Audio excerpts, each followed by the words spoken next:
পাঁচ রাজ্যে কেন্দ্রীয় তদন্তকারী সংস্থার হানা, পাঁচ রাজ্যের 22 জায়গায় এনআইএর হানা এবং জম্মু ও কাশ্মীর সীমান্তে এনআইএর তল্লাশি অভিযান।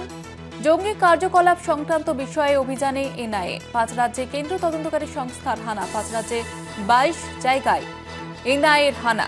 জম্মু ও কাশ্মীর সীমান্তেও এনআইএর তল্লাশি অভিযান চলছে। জঙ্গি কার্যকলাপ সংক্রান্ত বিষয়ে এই অভিযান, এমনটাই খবর পাওয়া যাচ্ছে। পাঁচ রাজ্যে কেন্দ্রীয় তদন্তকারী সংস্থার হানা, পাঁচ রাজ্যের 22 জায়গায় হানা এনআইএর। জম্মু ও কাশ্মীর সীমান্তে এনআইএর তল্লাশি অভিযান। জঙ্গি কার্যকলাপ সংক্রান্ত বিষয়ে এই এনআইএর অভিযান। আমাদের সঙ্গে টেলিফোন লাইনে রয়েছে প্রতিনিধি রিয়া মাঝি। রিয়া, কি জানা যাচ্ছে? দেখো, তোমায় জানিয়ে রাখবো যে জঙ্গি কার্যকলাপ যে সংক্রান্ত বিষয়, সেটা নিয়েই কিন্তু এবার এনআইএ ফের আরো একবার অ্যাকশনে। তারা তল্লাশি অভিযান শুরু করেছে। 5টা রাজ্যের 22টা জায়গায় এই তল্লাশি অভিযান চলছে এবং তার মধ্যে জম্মু কাশ্মীরের সীমান্তবর্তী এলাকাগুলোতেও কিন্তু এনআইএ তল্লাশি অভিযান।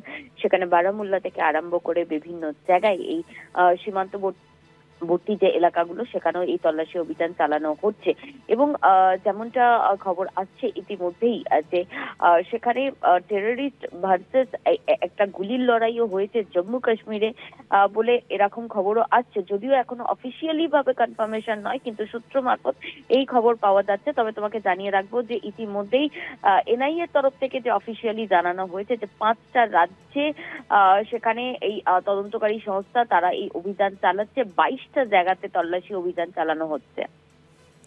ধন্যবাদ জানাবো রিয়া।